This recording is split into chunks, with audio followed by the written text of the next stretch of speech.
तो हम लोग पढ़े थे ज्योग्राफी में नहर के बारे में कि विश्व में कौन कौन प्रमुख नहर है। जैसे स्वेज नहर है, कील नहर है, हाँ, पनामा नहर है। ठीक है जी। उत्तरी फिर से और भी कौन कौन सा नहर था उसमें? स्वेज नहर, पनामा नहर, हाँ, मैनचेस्टर था, इंग्लिश चैनल था। ठीक है। तो हाँ, सू नहर था। और तो ये सब हम लोग पढ़ चुके थे। तो उन सब में सबसे ज्यादा इम्पोर्टेंट अगर कोई नहर है तो स्वेज नहर और पनामा नहर। ठीक है। इसको हमको डिटेल से पढ़ने की जरूरत है क्योंकि इससे क्वेश्चन आता ही आता है। तो इसको हमें अच्छे से पढ़ना है, चाहे बुक के लिए या वो यूपी बोर्ड हो या फिर कोई कंपटीशन हो, यहाँ से क्वेश्चन हमेशा पूछा ही जाता है स्वेज नहर से और पनामा नहर से। तो इसको डिटेल में हम लोग पढ़ेंगे आज। पहला हेडिंग डालो स्वेज नहर। पहला हेडिंग डालो स्वेज नहर। ठीक है।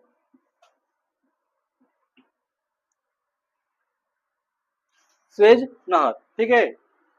तो अगर बात किया जाए स्वेज नहर, तो स्वेज नहर का पहला क्वेश्चन बनता है कि इसका निर्माण कहाँ पे हुआ था, निर्माण कब हुआ था, स्वेज नहर बनना स्टार्ट कब हुआ था। तो स्वेज नहर का निर्माण हुआ था 25 अप्रैल 1859 ईस्वी। कब से स्टार्ट हुआ था?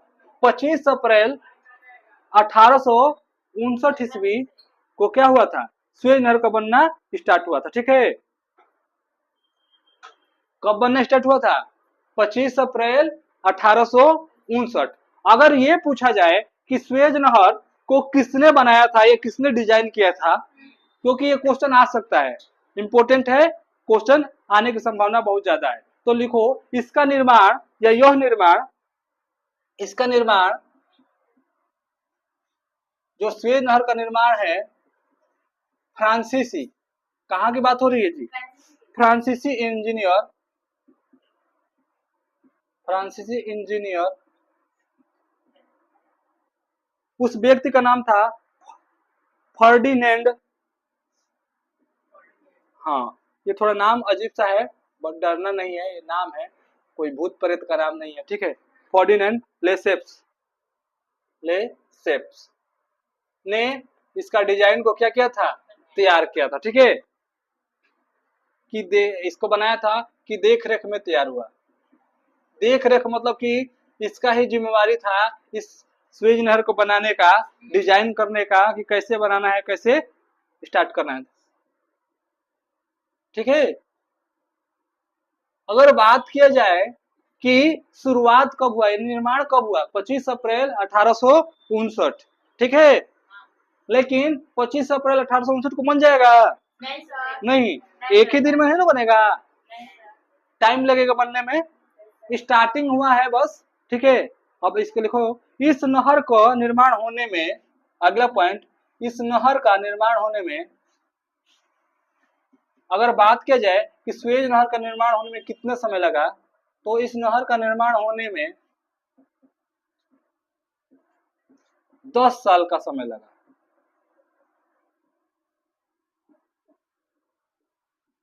कितना साल लग गया था बनने में?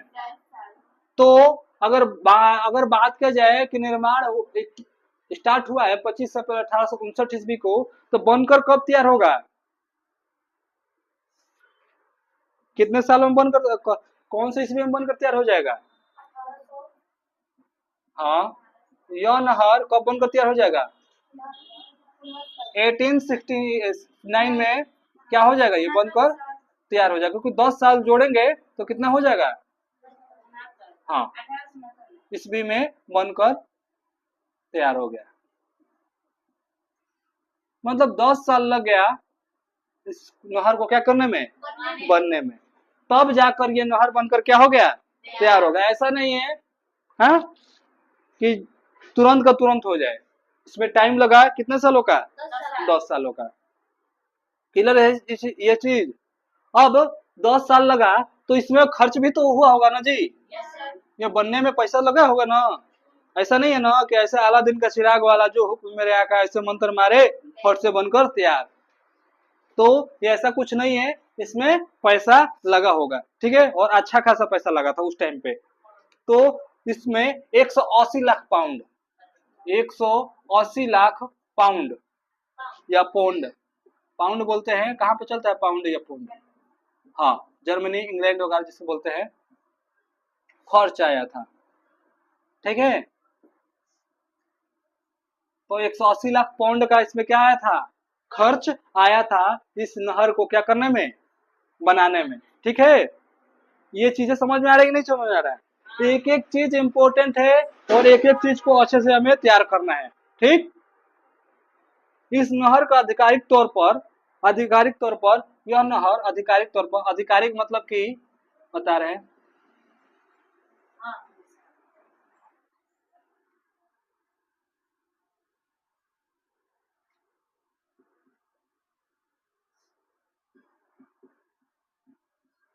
17 नवंबर 1869 को खोल दिया गया।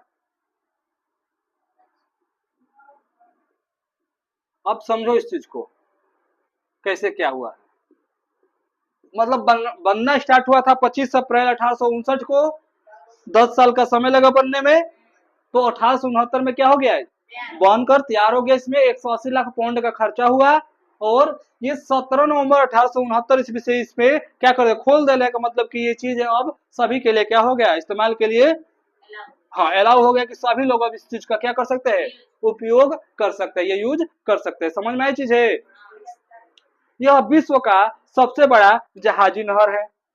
अगला पॉइंट, यह विश्व का सबसे बड़ा जहाजी नहर है, मतलब सबसे ज्यादा जहाज कहाँ से गुजरते हैं, स्वेज नहर से। ठीक है, एक दिन में लगभग 100 जहाज गुजरने का इसके पास कैपेसिटी है। ठीक है, यहाँ तक क्लियर हो गया। अब बता दो फट से, स्वेज नहर कहाँ से कहाँ को कनेक्ट, कौन से सागर को कनेक्ट करता है, हाँ तो भूल गया तो याद कर लेना है हमें, भूलने से ही याद होता है ये। तो स्वेज नहर लाल सागर को भूमध्य सागर से या भूमध्य सागर को लाल सागर से, उल्टा सीधा कहीं से भी लिखो कोई फर्क नहीं पड़ता है। भूमध्य सागर को कहां से कनेक्ट करेगा, लाल सागर से। हाँ देश में भी पहुंचेंगे, थोड़ा सा क्या करना है, पेशेंस रखना है, हाँ शांति बनाए रखे, सभी को क्या मिलेगा, प्रसाद मिलेगा। पहले मिलेगा नाश्ता पानी, उसके बाद टिकरा टिकरी है, जिसको जो चाहिए वो सब सुविधा मिलेगा। ठीक है जी, तो पहला काम क्या है, शांति को बना रखना। जहां उछल कूद करोगे सारे चीज बंद हो जाएगा, मुंह बनाकर चले जाओगे लोग। तो पहला ही काम है पेशेंस को बनाए रखना।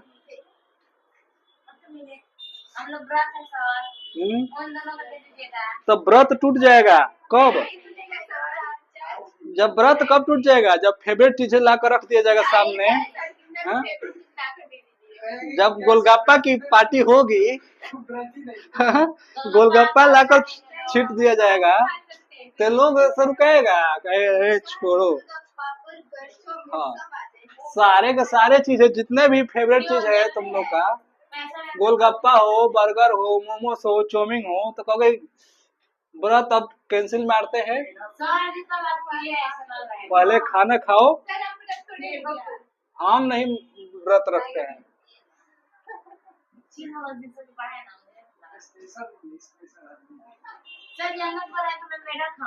हाँ हाँ उसका चाय बनाकर खा लेना, अभी नहीं, अभी समय है। ठीक है, तो मेढक का चाय बाद में बनाना, पहले देखो बोर्ड पे। तो भूमध्य सागर कहाँ से, ये तो समझ में आ गया कि सागर कौन से कनेक्ट करेगा, भूमध्य सागर को लाल सागर से। तो भूमध्य सागर में जगह है पोर्ट सईद, क्या जगह है जी, पोर्ट सईद। लिखो, यह भूमध्य सागर, भूमध्य सागर स्थित पोर्ट सईद से पोर्ट साइड से लाल सागर स्थित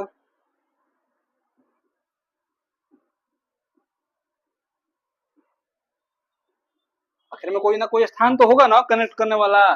ये तो भूमध्य सागर, लाल सागर, चलो शॉर्टकट में याद हो गया, लेकिन कौन कौन सा मेन जगह है वो भी तो जानकारी चाहिए ना। तो पोर्ट साइड से लाल सागर के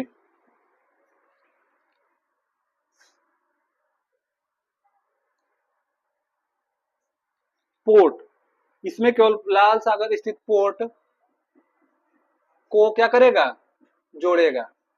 क्या करेगा जी, जोड़ेगा या कनेक्ट करेगा। ठीक है, क्लियर हुआ ये चीज। अगर आगे की बात किया जाए तो आगे देखा जाए तो यह नहर लगभग, इसकी लंबाई कितनी है, यह नहर लगभग 160 किलोमीटर लंबा है। कितना है जी, 160 किलोमीटर इसकी क्या है, लंबाई है। ठीक है, इतना ये क्या है, लंबा में ये नहर स्थित है। ठीक है, अगर इसकी गहराई की बात किया जाए, ये तो लंबाई हो गया, इसकी गहराई कि कितने अंदर तक गहराई है, ये गहरा है, तो इसकी गहराई है 11 से 15 मीटर। 11 से कितने मीटर, 15 मीटर तक क्या है, गहराई है। ठीक है, एवं अगर चौड़ाई की बात किया जाए, गहराई 11 से 15 मीटर है, अगर चौड़ाई की बात किया जाए तो 60 मीटर है। चौड़ाई कितनी है, 60 मीटर है। तो समझ में आ रहा है ना, लंबा कितना है 160 मीटर, गहरा कितना है 11 से 15 मीटर, चौड़ा कितना है तो 60 मीटर है। समझ में आया ना, नहर के बारे में लंबाई चौड़ाई गहराई सब कुछ हम लोग को पता चल गया। ठीक है, यहाँ तक क्लियर। यह 24 घंटा खुला रहता है, यह, हाँ, यह 24 आवर क्या रहता है, खुला रहता है, मतलब ये बंद नहीं रहता है। ठीक है, हमेशा ये क्या रहेगा, खुला रहेगा, कोई ना कोई जहाज आएगी और जाएगी, पास करती रहती है। ठीक है, ये 24 घंटा खुला रहता है। लिखो, इसमें 24 घंटा में 24 घंटा में 100 जहाजें 100 जहाजें आ जा सकती हैं। मतलब कि 24 आवर में कितने जहाजें इसमें पास करती है, लगभग 100 जहाजें आ या फिर जा सकती है, यानी गुजर जाती है 100 को जहाज पर डे। कहां से, स्वेज नहर से। ठीक है, क्लियर हो गया ये चीज। लिखो, 1956 के बाद, 1956 ईस्वी के बाद से इस नहर पर मिस्र का अधिकार है। किसका जी, तो आ गया तुम लोग का मिठाई, टिकरी, लड्डू, पेड़ा जो भी है मिल गया ना, मिश्री मिला। हाँ, उम्मीद लगाए थे कि पुलाव मिलेगा, लास्ट में क्या मिल गया, मिश्री मिल गया। तो अगर बात किया जाए कि इस नहर पे किसका अधिकार है, कौन सा देश का, तो क्या बताओगे, मिस्र, जिसको इजिप्ट भी बोला जाता है। ठीक है, तो उसी का अधिकार है। हाँ, क्लियर हो गया। लगीला लिखो, इस नहर को जहाज रानी, क्या नाम दिया गया है जी, राजा नहीं है, इस बात का ध्यान रहे। क्या है, पहली बार रानी का जिक्र हुआ है, नहीं तो हर बार राजा का ही जिक्र होता है। हा? तो ये खुशी की बात है तुम लोगों के लिए कि किसी ने गलती से इसका नाम क्या रख दिया, जहाज रानी। वो थोड़ा होश में रहता तो जहाज राजा लिखता है, लेकिन क्या लिखा है, रानी लिखा है। हाँ, तो थोड़ा बहुत चेंज कर दिया है, तो इसे जहाज रानी के नाम से भी जाना जाता है। इम्पोर्टेंट है ये, इस बात का ध्यान रहे। इस नहर को जहाज रानी के नाम से भी जाना जाता है।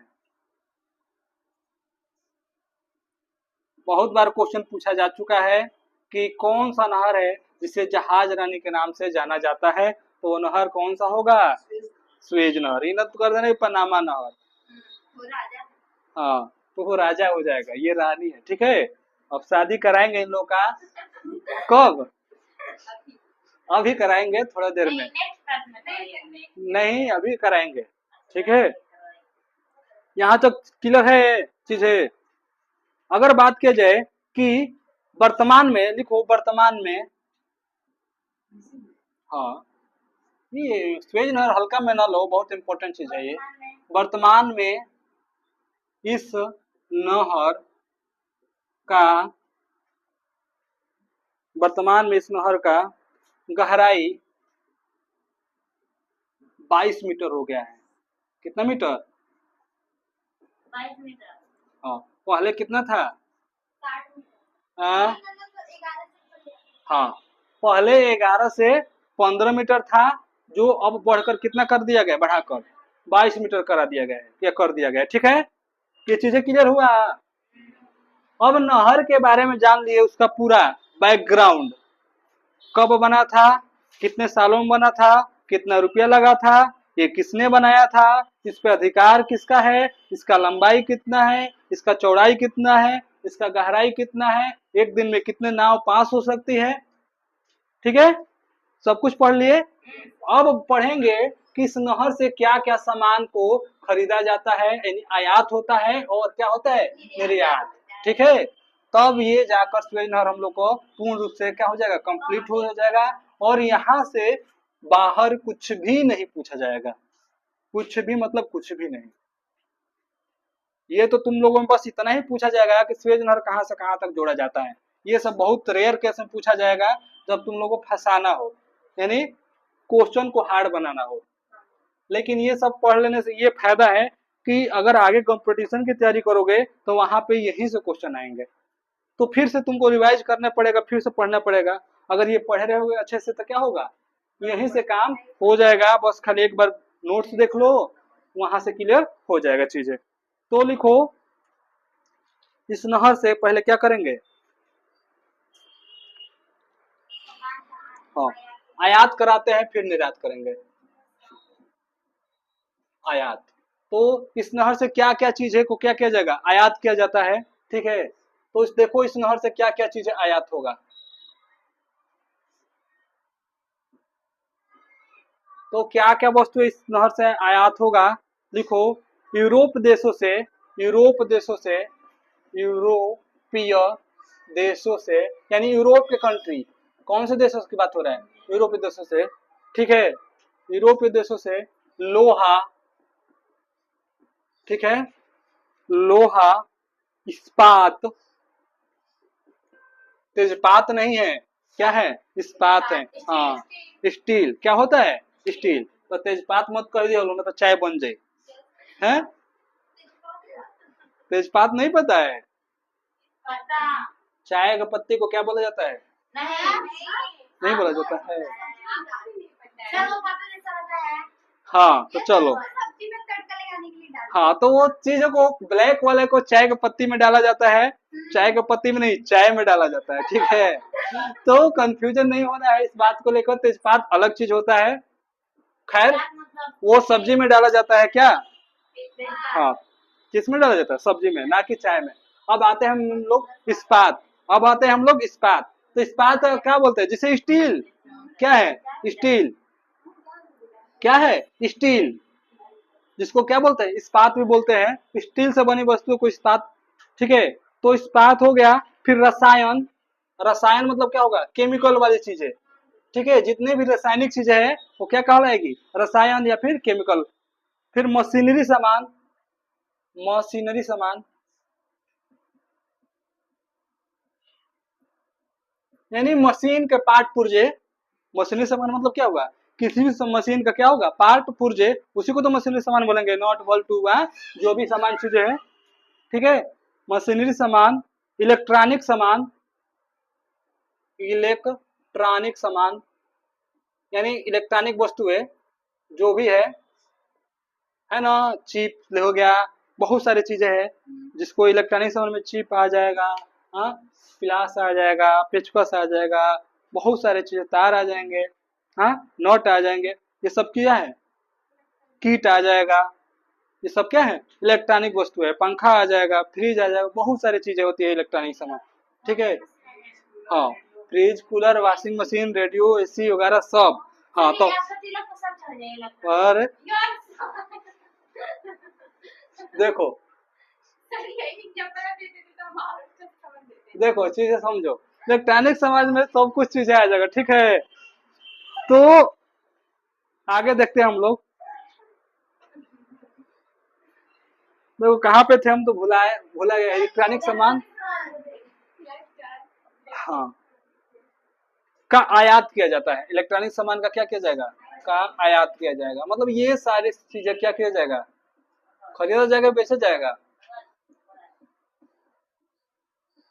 आयात मतलब क्या होता है, खरीदना, ये सारी चीजें क्या किया जाता है, खरीदा जाता है। जब खरीदा जाएगा तो बेचा भी तो जाएगा कुछ, तो इस नहर के माध्यम से क्या क्या बेचा जाता है, तो निर्यातित वस्तुएं,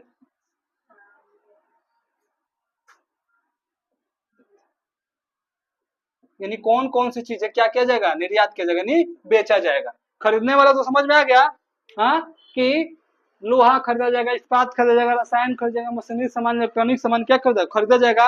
अब बेचा जाएगा क्या क्या, देखो क्या क्या बेचा जाएगा, खनिज तेल, खनिज तेल बेचा जाएगा, ठीक है। खनिज तेल के बाद खजूर, हाँ हाँ तो का नहाने वाला, खजूर, चाय, पटसन, वही रेशमी धागा वाला, सूती वाला कपड़ा, सूती वस्त्र, ठीक है। खनिज, खनिज अलग होता है, खनिज तेल अलग है, ठीक है, तो एक ही में नहीं मिला सकते हो तुम। हाँ, कोयला, खनन वाला जो चीज है, कोयला हो गया सब, खनिज तेल अलग है, ठीक है। ये हो गया तिलहन, तिलहन के बाद शक्कर, शक्कर मतलब क्या होता है, चीनी, ठीक है। कलात्मक वस्तु है, कलात्मक वस्तु है मतलब बढ़िया बढ़िया डिजाइन में बनाई गई वस्तु है, हाँ जो भी हो, कलात्मक वस्तु है। रबड़, मसाला,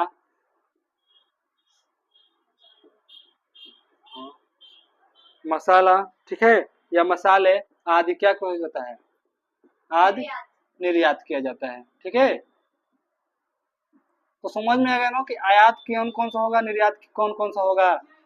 तो ये सारी वस्तुएं, अगर आयात की बात किया जाए तो लोहा, इस्पात, रसायन, मशीनरी सामान, इलेक्ट्रॉनिक सामान को आयात किया जाएगा। अगर निर्यात की बात किया जाए तो क्या आएगा, खनिज तेल, खजूर, चाय, पटसन, सूती वस्त्र, खनिज, तिलहन, शक्कर, कलात्मक वस्तुओं का क्या किया जाएगा, निर्यात किया जाएगा। तो पूर्ण रूप से हम लोग का सुएज नहर क्या हो गया, कंप्लीट हो गया। अब अगला क्या है, पनामा नहर। अगला हेडिंग डालो पनामा नहर, अगला हेडिंग डालो पनामा नहर।